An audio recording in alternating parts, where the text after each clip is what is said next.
What's up? It's Keith Kalfas. In this training, I'm going to talk about live events. How do you become a speaker? How do you speak on stage in front of people?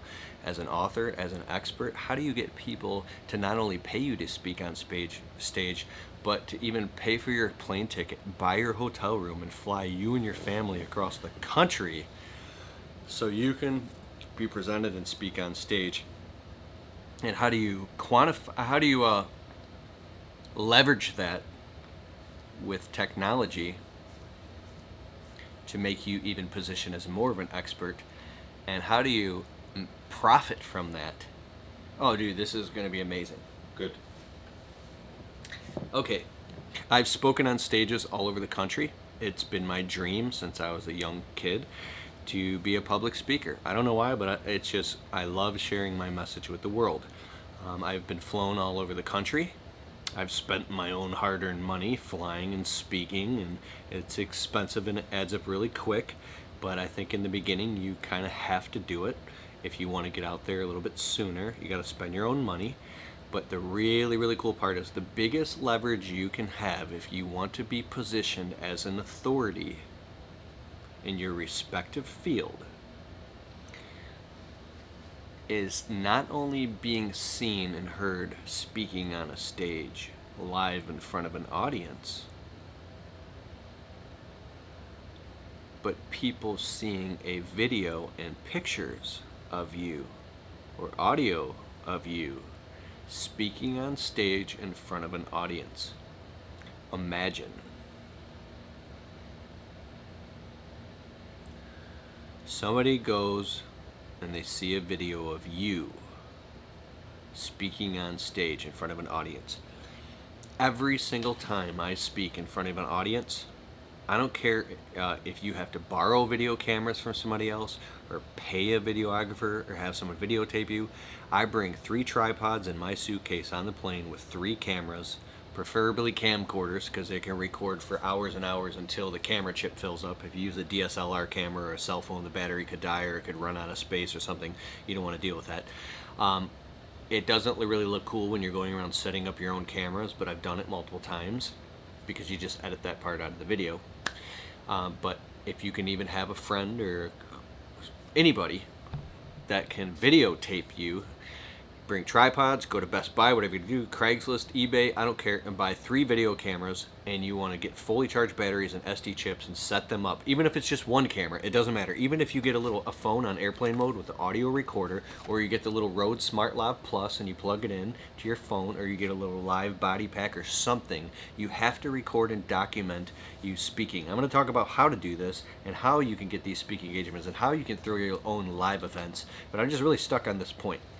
So many people that speak live that don't document it and put it on the internet are insane. What the hell are you doing? Why would you fly all the way across the country to speak in front of 50, 100, 150, or 1,500 people and not get a video footage of it or rely on somebody else taping it thinking they're going to give you the footage when you need that footage to put on your social media profile on your website to show, because you get so much leverage. If you want to speak on stage in front of people, the most powerful thing you can do is send an organization a video of you speaking on stage in front of other people so they can say, oh, okay, well, we want to hire this guy. Does it make sense? Yeah, it's perfect. It's amazing leverage. That's why I invested my time, energy, and money up front getting footage of me speaking at conferences all over the country, because I positioned myself as a professional speaker. Now I got companies and people calling me and paying for me to fly out and speak. Next month I'm flying out to Atlanta, Georgia, and I'm speaking, and I'm all over the internet, and I got this company paying, and I'm speaking, and what am I going to be doing?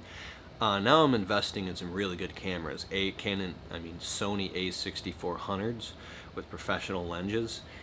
And I paid a videographer.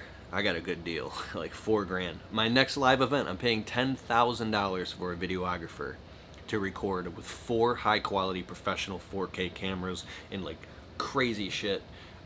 Dude, I pay big money to have, well, that's purely subjective, to have very high quality footage and videos of me speaking, because it gives you so much leverage and authority in your marketplace. But you want to start out, if you don't know how to do public speaking, you can get tons of books on public speaking. An amazing one is, one of the best ones is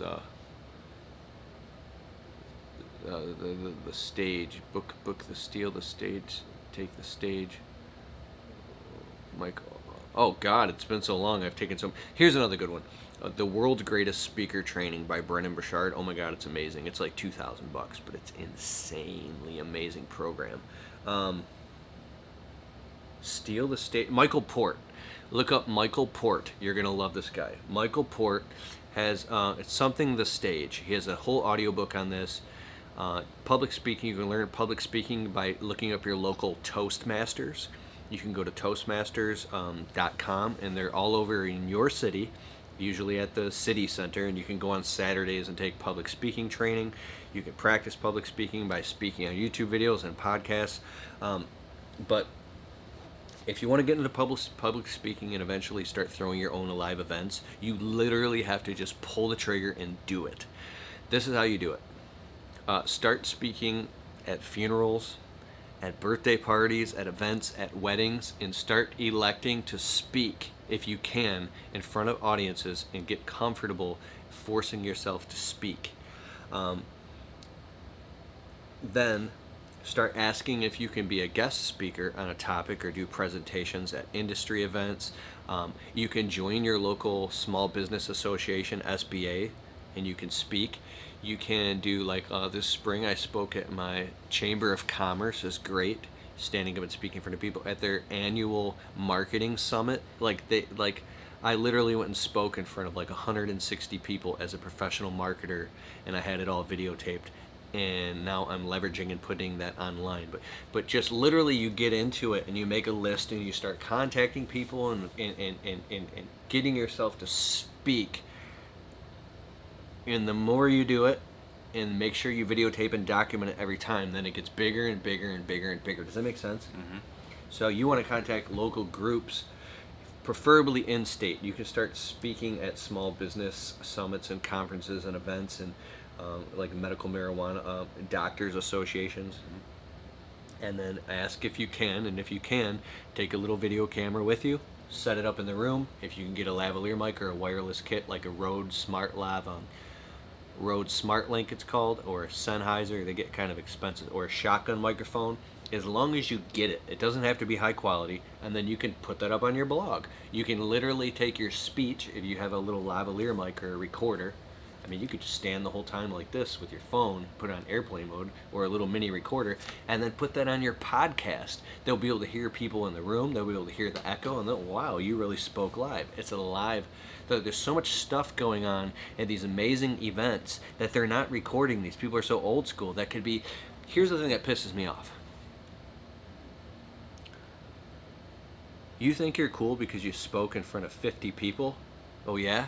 Why I recorded it and I leveraged it and 50,000 people listened to it online, and there's still people 5 years later listening to it, getting benefit from it. You spoke one time in front of 50 people, it was gone and it never happened ever again.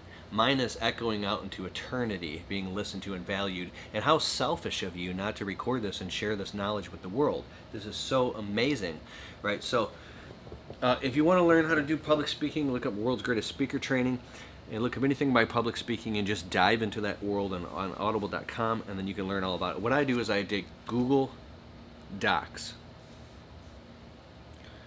And remember the structure in the last video I told you about the book? You could use that same exact structure in your public speech.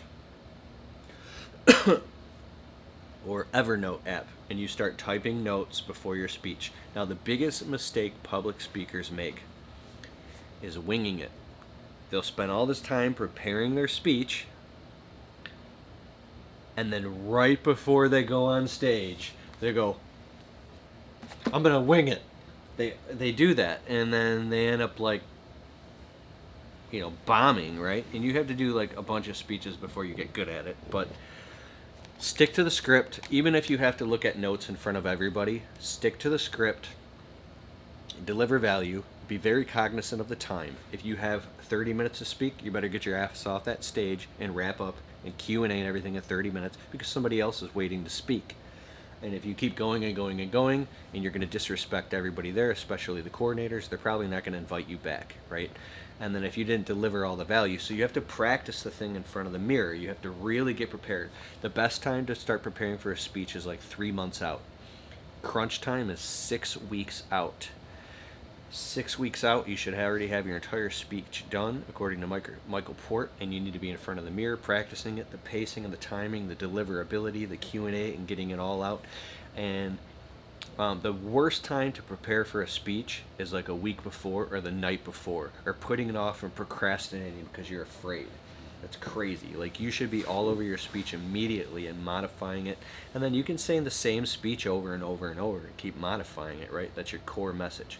Now, once you get good and you're speaking around and you're videotaping it and putting it on YouTube and online and transcribing it, that can give you leverage to get more speeches, right?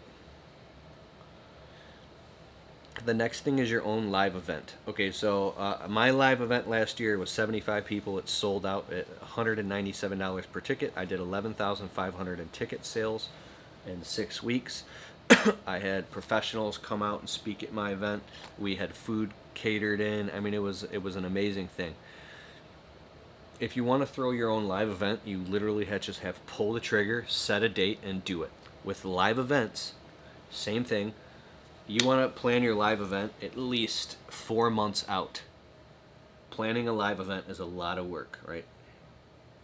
Oh, this is like an hour-long video, dude. This is crazy. But maybe a separate video.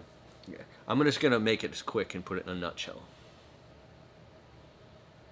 If you want to automate all the communication in your event, you can do it inside of Kajabi and something called the Events tab. That's everybody who comes in gets an automated email sequence, the place and location of the venue, the hotel, the banquet center, what they can expect, their plane tickets, where they can find Uber, local restaurants. You want to communicate all that in there. And in my live events, they get 18 emails that come to them, literally all leading up to the event, reminding them, excited. They got their tickets are here. Welcome to the event. They're waking up in the morning. The event's tomorrow morning at 9 a.m. It's in the double doors. The bathroom is over here. Here's the itinerary for the event. Like, literally during the event, they're getting emails that I've already typed up a month before saying, I hope you're enjoying the event, blah, blah. Learn more here. After the event, it says, thank you so much for joining the event. I know that it was a great time. I want you to spend the next week absorbing and relaxing and absorbing what you learned and implement it. Like, this is like all completely structured out and automated for the highest level. You want to hire an event coordinator. If you do it yourself, you better have assistants. So you take money from the ticket sales and you adjust the pricing of your tickets so you get a profit. So you pay for taxes. So you could buy an insurance policy for the event in case you have a frivolous lawsuit if there's a slip and fall. You want to buy event insurance. If you have, like, you're serving water and drinks, you want it outside of the room or in the very back of the room so people aren't getting up and clinking glasses and walking around. Like, you want everything very organized around. You want to turn the temperature down so it's cold so people pay attention. Yes. You don't want people to get too cozy, all this shit, right? Yep. I spent like $2,000 just on huge vinyl banners and posters and stuff, and you want to maybe get lanyards and name tags or have a company do it or stay up all night doing it yourself. You want to buy a name tag maker machine and have extra name tags in case people show up that you weren't aware. Because if you have to write somebody's name in with a Sharpie and everybody else is printed, that could invalidate that person and make their feelings hurt, right? Yep. So you want to be very, very careful. Like, I order special banners. Like, this person's a speaker and there's a blue ribbon. Color coded, yeah. Yeah, color coded. These persons are attendees. My staff has ones that says they have a team member, right? And all these people, VIP, all that stuff. Like, it has to be everything down to the when you have all those little T's crossed and I's dotted, it gives your event a sheen. And when you're the host of your event, you treat everybody, they're your guests, right? So you want to. One very important thing about the structuring the itinerary of a live event is that you want to start promoting this thing at least like 4 months out, and expect your tickets will sell within like a couple weeks of the event. Is when 80% of the tickets sell, right? You want to stay on top of it. You want to do Instagram ads, Facebook ads. You want to promote this thing like crazy and keep pushing and pushing and pushing. You don't want to get desperate to where you're begging people to come. You're afraid of like ticket sales. That's why you start out small and you work your way up. You can also have a stop loss, which is a limiter that says, hey everybody, I'm throwing a live event, and if all the tickets aren't sold out by this date, I'm refunding everybody's money and I ain't doing it because I ain't losing no money. You could do that if you wanted, and then you're a good steward of their money. But it's very scary throwing a live event, especially first one. And if you go, you better hit the gas and do all the way through, because the thing is really going to happen now. I got scared and wanted to back out of my live event. And I was like, I can't do this. I'm terrified. And then I looked at my phone, and my people had already bought tickets, my fans from around the country. They already had spent hundreds of dollars on airline tickets, and it was happening. I was like, dude, not only am I backing out, I'm literally going to have to refund these people's airline tickets and everything. I'm already in the hole. I had to just hit the gas now. I had no choice. You know what I'm saying? So you better be very careful what you're doing, because you're messing with people's livelihoods now. Because what happens is when you start to throw a live event, there's some point where you get really critically scared and you go, oh my God, I just unlocked a beast. Like, I literally just created a monster, and now this is happening. And this is the moment that you are literally going to completely discredit yourself for the rest of your life and go hide underneath like a staircase in a basement, or you are going to succeed. There is no like in between. Right. So I hit the gas 110% and went full on promotion mode. My guest speakers, who I thought were going to help me promote, didn't help me at all. They just thought, because I got so many followers online, that they thought it was just going to be packed. They didn't even know. I didn't understand that they weren't even aware of what was going on in my head. They just thought they were going to show up and speak at a packed live event. Nobody fucking helped me promote. My one friend made one video, and my other friend did help promote. I did 90% of all the promotion myself.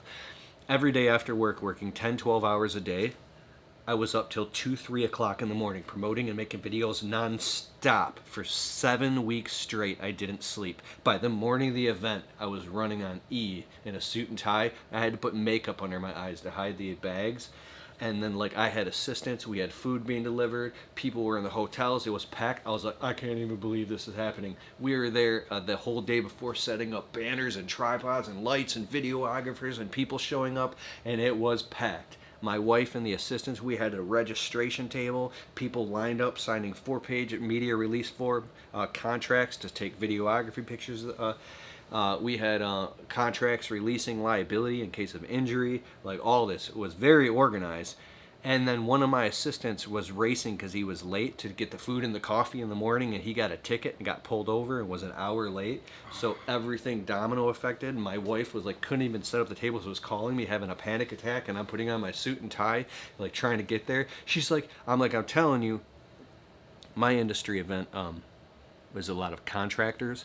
I'm warning you. She's like, 9 a.m. is too early to start the event. Early registration at 8 a.m.? Why can't you do it at 10? I'm like, you don't understand. Contractors get up early.